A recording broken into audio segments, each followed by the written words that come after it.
giden dünya malını döküp şoğuy sıptıracaklar, şoğuy kovu deyip alyanı onun yeni içine ağ edip eğer bilen onun korkup çay içmeyene de korkuyor.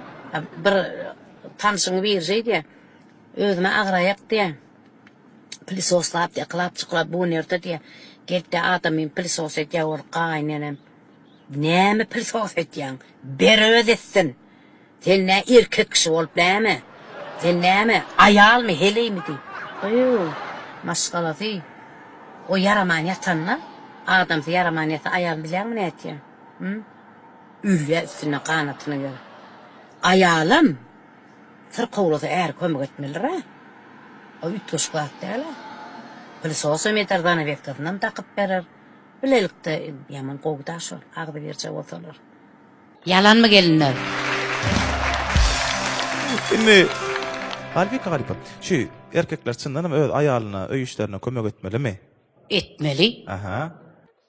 etmeli şey değil mi